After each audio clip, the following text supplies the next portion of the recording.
Hi, thanks for checking out my YouTube channel, Moving to the Northwest. My name is Todd Davidson. I am a mortgage broker and I specialize in helping people move state to state. I'm well connected with professionals throughout the U.S. To help make the process as easy and stress-free as possible. So reach out to me today if you're looking to move state to state. Today I'm joined by Debby and Robert. Debby and Robert recently moved from Fresno, California to Springfield, Oregon, and they share the things that worked, that didn't work, the process, the good, the bad, everything, as well as talk a little bit about what they love about Springfield, Oregon, and miss about Fresno, California. So check it out and reach out to me today if you're looking to move state to state. I would love to help. Have a great day. Hey, everybody. I am Todd Davidson, and welcome to my YouTube channel, Moving to the Northwest. Through my Facebook group, Moving to Oregon, I'm often asked, boy, how did people move from state to state? And I am I'm a loan officer and I specialize in people moving from state to state. And so I thought I'd try to get some answers to those questions. And today I'm joined by Debby and Robert, who recently moved from Fresno, California to Springfield, Oregon. And they've agreed to share some of their experiences, things they went through and did to make it happen. Debby and Robert, welcome and thank you for joining. Good morning. Thank Thanks for you. inviting us.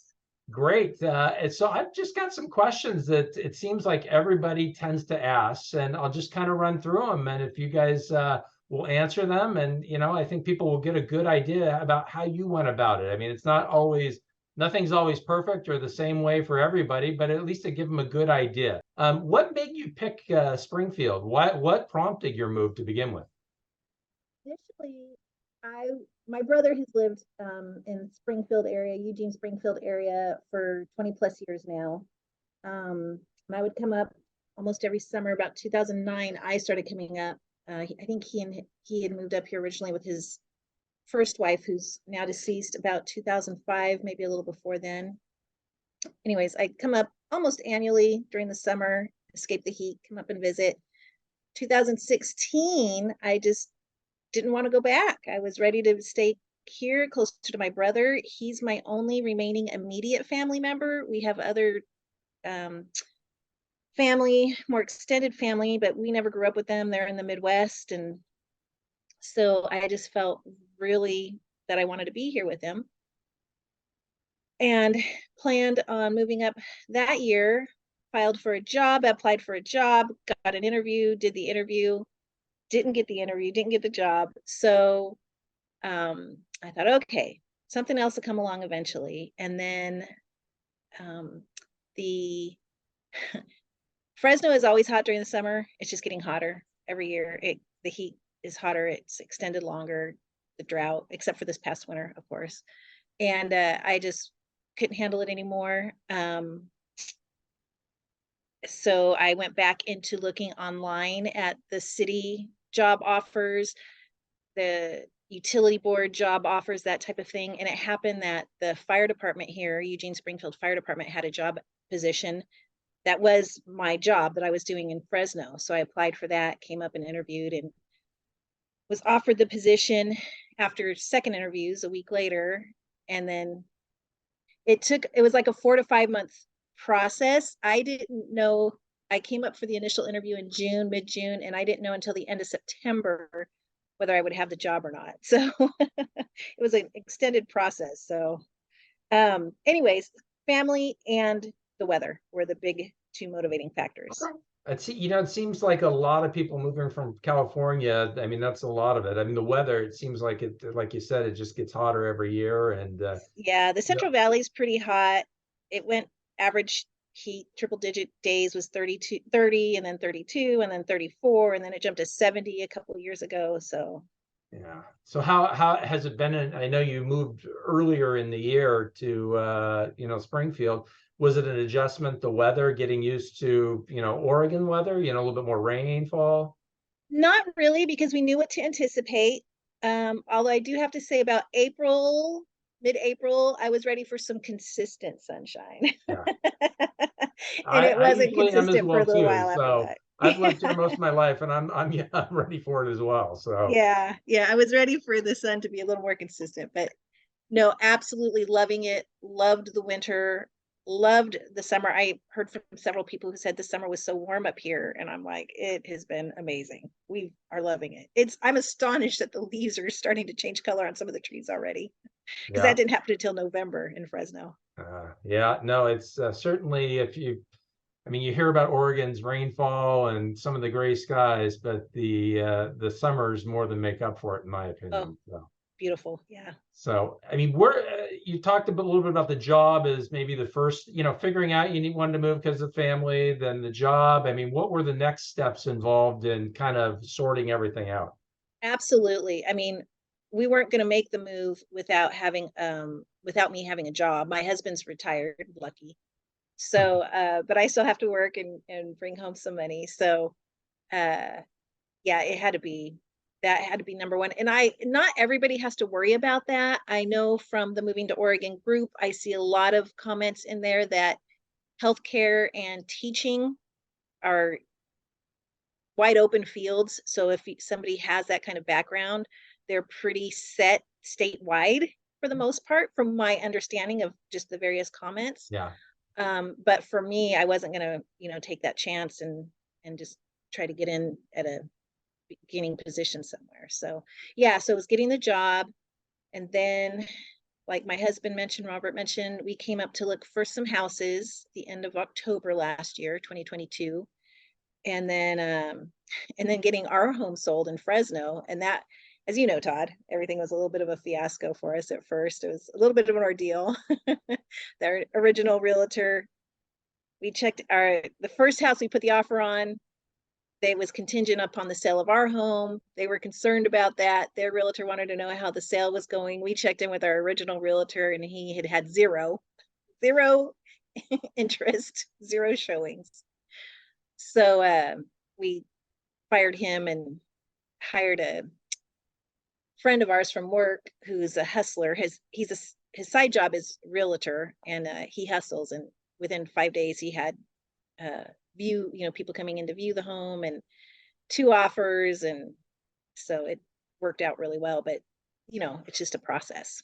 Yeah, I do, people who I've worked with that have moved, that's one of the I mean, usually I've got a pretty good connections with realtors in the area. I'm able to team someone up with a good person. In your case, Kristen, you met her through either a friend and she My was fantastic. sister-in-law, Yeah, yeah, she she's was friends with my fantastic. sister-in-law. Yeah. So, but yeah, I have heard from several people who've done this that, some of the realtor representation in the selling process was a little more challenged. So I mean, Yeah, I've got good connections with realtors in other states, and when possible, try to get steer someone and help them if they need it. absolutely. Because that is important, having good representation, in It both the yeah, buy-in. So it really is. And yeah, having you were tremendous. Kristen, our Oregon realtor, was great. And then our second realtor in California, amazing. Everybody was just on top of everything. So good, good. It ended up working out, and you're here, so that's good. So. yeah. You mentioned, the moving to the Oregon group. That was one of your first, steps in kind of researching Oregon. What other things did you do to kind of, research different things and where to go in Right. Springfield and Just started looking through, like, because I know people would comment about the taxes here are higher. It's not the sales tax, but the other taxes. And so I do a comparison. I'm like, well, California's a little higher. So, for us, it wasn't a hardship. For a lot of people coming from other areas, it could be a tremendous difference. We knew that housing prices were more, it's just kind of a thing everywhere. It, yeah, started in 2020 with the house prices and the rent. We were seeing it in Fresno, and that's the affordable part of California, one of the affordable parts yeah, of California, so, but it was the same thing there. And I know that's a big, that can be a really big deal. We ended up finding a home to rent up here for a few months until we bought a home, and that also turned into a fiasco. It was, uh, I found it through Zillow, a property management company, and it ended up, we were able to rent month to month from them, luckily, because they knew we were looking for a home to buy, and we weren't sure how long that was going to take. And then we ended up finding out, we moved in the beginning of December. I came home from work February 1st, and there was a note on the front door from the homeowner saying, please pay us the rent, don't pay the property management. Oh, We have received zero money from them. Yeah, it oh, turned wow. out they were a criminal enterprise, Oh, my goodness. not a So property man. They got like 8,000 out of the homeowners, and then they clipped us for 3 grand. the deposit, And then the police said, oh, that's a civil matter, so it doesn't, we won't do anything about it. Well, they probably did this to some other people, and there's probably tens of thousands of Sure. dollars. And that, in my mind, that kind of makes it a felony, You'd but think. I guess it's a civil felony. Huh. So now, because that is one of the big questions is, people that are just, I mean, before they're into in a house, or if they're renting into apartments, sometimes getting up here, they have a job lined up, they need to move up here for a little bit to look around. I mean, I know you've talked about Airbnb, and, what suggestions would you have for that person? I didn't realize that Airbnb would do long-term and sometimes pets. So I Yeah. found that out from a different group and started doing some checking in up here and found one place that I could stay for the month or whatever, however long it was going to be. The first weekend we came up, we drove up, it was our anniversary. We drove up on a Friday, loaded up the dog and one of the cats in the Okay. car, and then checked in at our Airbnb late that night, drove him to the airport. He flew back down to Fresno. And then that weekend, I stayed at one Airbnb because the other one didn't have availability until the following Monday or Tuesday. So then at lunch, I went back, loaded up the pets, loaded up my stuff, went to the next Airbnb. Wasn't quite what it was represented to be. So I was Okay. able to get into a really nice Airbnb at these people's home.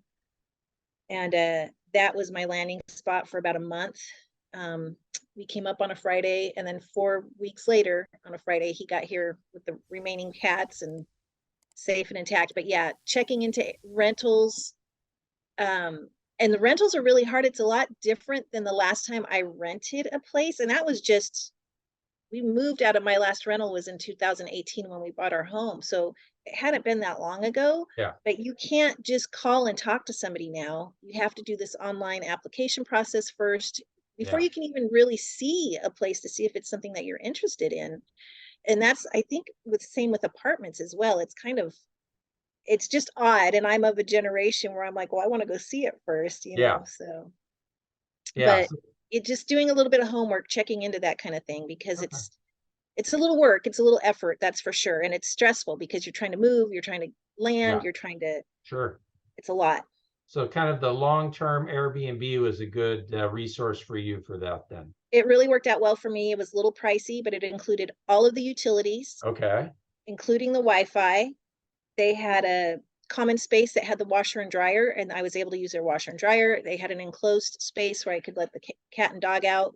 It was kind of snowy during November, Okay. so they didn't really want to go out, but yeah, it was really nice. So it Okay. worked out. I was very fortunate. Good. I'm good. Yeah, it seemed like versus, some people, it seemed like a pretty, the way you've described it and what you went through there, as far as, that seemed like a good thing to do as far as when someone's looking to, get up there Absolutely. before they're actually into a place. And I know that's not going to work out for everybody. If you Yeah. have a family and you have 3 or 4 kids and 2 or 3 Yeah. dogs, it can get very pricey, but it was it was less expensive than the house that we rented. Okay. But again, the house we rented was more on the rent. And then in addition, you had to pay the utilities, you had to pay Yeah. for your Wi-Fi, you had to pay for, so Okay. Well, good. it was totally worth it. I think that's one of the pressing questions people have is, besides, finding a job, it's housing, how they negotiate the, step before they're either into an actual longer term apartment or, home they're Absolutely. buying. So, Absolutely. yeah. So, I mean, the move, how did you guys, I mean, to give pods, I mean, moving, that's also another big question is, boy, do I hire movers? Do I do pods? I mean, what exactly do I do to negotiate that? What did you guys do? We did pods over the last couple years prior to that, just between 2020 and 2022. I had just heard too many horror stories about people renting movers or and giving a deposit, and then these people show up the day of moving and are demanding additional monies, like thousands, and they may be a third party in addition to not being, with the original movers hired this third party company, and they're like, well, we need more money, and you're stuck because you have to move. You're on a time frame, so I just had this happen with another, actually, a buyer that I was working with bought, and the people that he was buying from, couldn't move out from just what you described. oh yeah, and then Took a little bit and longer. then you get your stuff packed, but then your stuff doesn't show up for, I've heard, up to 16 weeks that Wow. people's items did not show up. They finally show up. I mean, that one's pretty extreme, but it was like 6 to 8 weeks average. And then sometimes their items are broken. And so with the pods, we did the loading. So if anything was broken, it was on us for the most part. We started off with 2. We did end up with 3, even though we got rid of so much stuff. Get rid of the stuff, Yeah. people. You can replace it. Yeah, I've heard that. But one of them, Make some trips to Goodwill or something. Or, yeah, donation. absolutely. The Buy Nothing group was great for being able to give stuff away. Could have had a yard sale, but it was just too much emotional effort, too much time and effort to put into that. They had a special because it was near the end of the year, so he ended up ordering a small pod, and they delivered the larger one, which worked out because we were able to put all his garage items in there. Yeah, it wouldn't have fit in the 8x8 one. Yeah. So we put all the stuff in the first one. It could go to storage, and then the second one was the stuff we needed to move into a house with, and that ended up, because they have a storage facility in Eugene, so your pod goes there, and you can call them and they'll put it outside where you can access it if you give them, you call them the day before, and so you can get stuff out. And then we ended up having to store them there for a while. And in the last one we filled up was stuff we need to live, and we moved that we had that delivered to the rental house. Okay. And then when we did the move into the house we bought, we just sent the 2 pods over here, and then we got a U-Haul to move from the rental house to here. So it was pretty seamless, and the pod people were always very, very willing to work with us. And we only had one problem. Was I called them and asked them to set it out, and then the day before, and I got there and it wasn't out. And so I went back up to the office, and it turned out he was getting mine, and he with the forklift, and they stacked them 3 high, and it was on top, and he knocked over the one that was next to ours, and it's laying there on its side, busted open, and these people's stuff is all laying around in the warehouse. And I'm like, oh, I felt kind of like I kind of had a hand in that. I hope the guy didn't lose his job, And yeah. So you're in Springfield now. Are there any places you go there that you really like? And what do you love about Springfield so far? There are so many, the area is just beautiful anyways. And between Eugene and Springfield, there are so many parks. The park district is run separate from like the city, which is in Fresno. The city oversees the parks and recreation. This is a separate group, but there's so many trails to go, hiking trails, biking trails. The 2 rivers are right there. It's just the Willamette and the McKenzie. And then there's so many things so close to you. We just drove, my stepdaughter was here Memorial Day weekend, and we just drove an hour up the 126 east of us and went to Sahali and Cahusa Falls. Beautiful, beautiful, stunning. It's just amazing. So, and like I said, there's so much to do. There's so many hikes. If you like the outdoors, Oregon is going to be your place. There's also, he's a cyclist. He hasn't really gotten into it yet, but there's a whole cycling group here. He likes the golf courses that are here. Yeah, and we're an hour and a half from the beach. Oh, so and it's a very scenic drive over there too. It's not like an hour and a half at freeway speed, you know, it's Yeah. only 60 miles away. And it's a beautiful drive through the forest all the way there. Was it Newport you go as the beach? Florence. Florence, okay. Nice. It's certainly the Oregon coast is pretty amazing. So yeah, that's the nice thing. Whether you're down in Springfield or even in Portland, you're not far from either.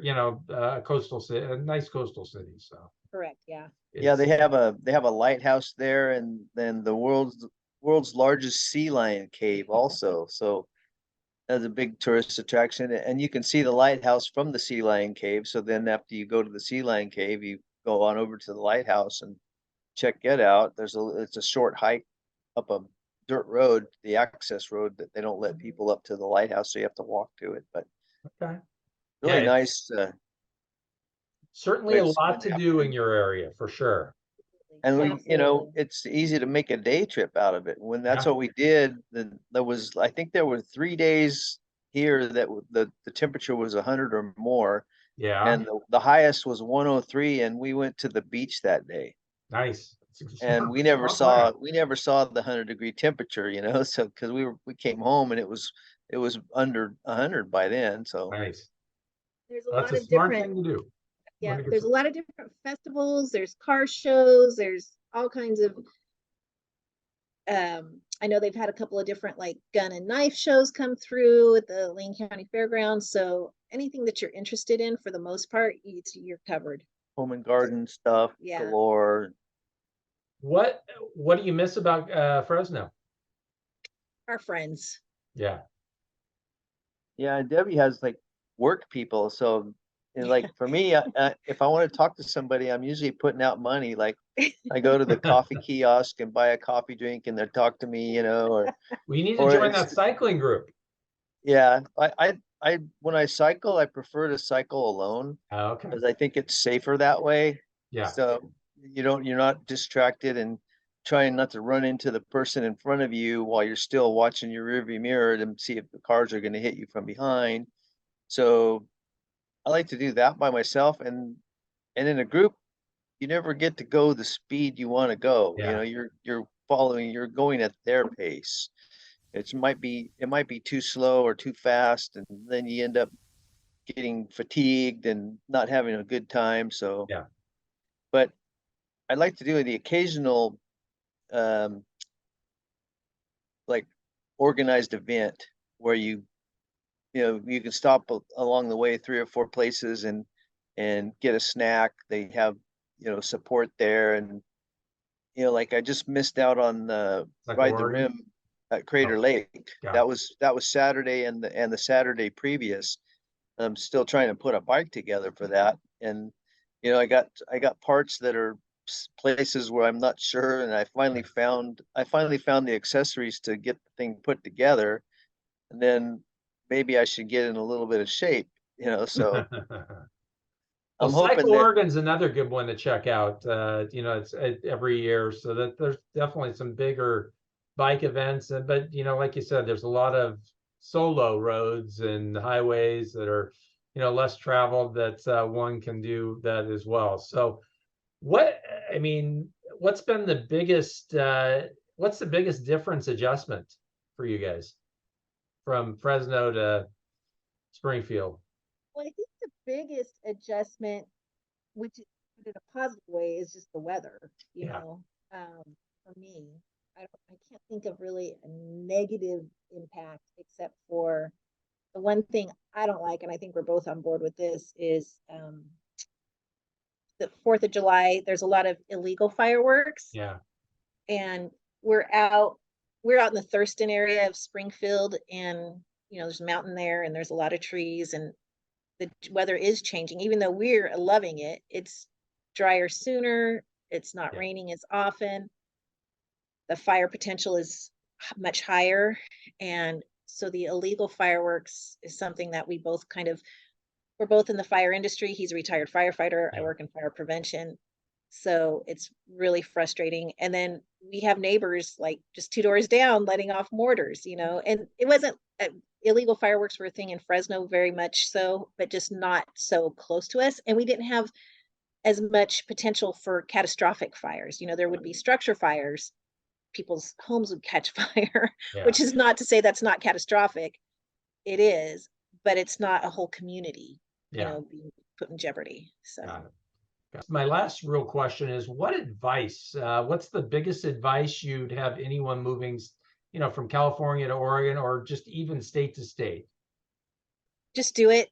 I'd say come visit a couple of weeks before you do it, you know, make sure. Great advice. That way you get an idea Yeah. of what the community's like, what your neighbors are gonna be like, you know, you can drive around and see different parts of town, where you wanna live. Because we just started out on a real estate site and looking at houses, you know, and when you get here, then you notice that there's a different kind of a geological or geographic layout and different places you want to be. You could have saved a lot of time not looking at houses in Yeah. neighborhoods you didn't want to live in. Because if the house looks great on the listing, and then you get there and the place across the street is a low life stronghold, you know, or some kind of like looks like a militia lives there, and so it's best to, you know, take at least a week or two, just come and visit and get a feel for the area before you decide, because you might want to go gravitate toward Portland or closer to the coast, or, you know, there's outlying places. Like, we never heard of a place called Veneta, and it's a great place. It's just west of here, not too far. Yeah. But it's kind of a small town that you can still make it to Eugene for shopping and stuff like that. Yeah. You know, you're 15 minutes away. So I'd say just go there and visit for a while. You know, you might find a better place to live, or you might just be really happy with the place you started out picking. Well, I think that is really, really good advice. People, you know, often coming to the Facebook group or wanting to, you know, just jump in without visiting too much. I think it's good to get there, search around a little bit so you know what you're getting into before you know, make the jump. So, hey, you guys, one, loved working with you guys, and was so happy to be able to help you on your, you know, move. And you know, just you're great people, and I really, really appreciate you sharing your experience and everything you went through, because I think it'll help a lot of people, you know, looking to maybe do the same thing. So thank you very much. I appreciate it. And You're you know welcome. what? I'm sure we'll be in touch again soon. Thanks for all your help helping us get Yeah, the right loan and a good rate. That's Good. one thing I want to add, is that working with Todd was amazing. We didn't have an idea about any of it, and we called him. He provided so much information up front immediately, just within the first 10 minutes that we talked to him. And then the mortgage company that our Oregon realtor had suggested, we called them, and it was just like, well, I'm looking forward to meeting with you. And I was like, okay, well, you didn't answer any of my, you know, questions. So it was, working with Todd was amazing. He's super helpful. Well, thank you. I appreciate that. I, you know, certainly, you know, especially moving state to, you know, any move is tough, and moving state to state is even more complex. So it's, you've got to be comfortable. Right. So, you know, whether you're, you know, buying a house or from your mortgage side or rental or whatever you do, you've got to be comfortable. So I'm glad that I was able to, you know, help make you comfortable, at least in the mortgage, or, you know. Us too. So anyway, thanks guys. Have a good one. Thanks, Todd. I appreciate it. Hi, thanks for tuning in to the Moving to the Northwest YouTube channel for info on Debby and Robert's move from Fresno, California to Oregon. A lot of twists and turns and things that happened, but I think overall some good information was shared on their move and things they did. If you got something out of the video, want to see more like that, subscribe or give us a like to this video. I've also added some links to things we discuss. Take a look at that. If you're in need of a mortgage and looking to buy in the Northwest anywhere, or Arizona for that matter, reach out. I'd be happy to help any way I can. So otherwise, have a great day. Thanks for joining.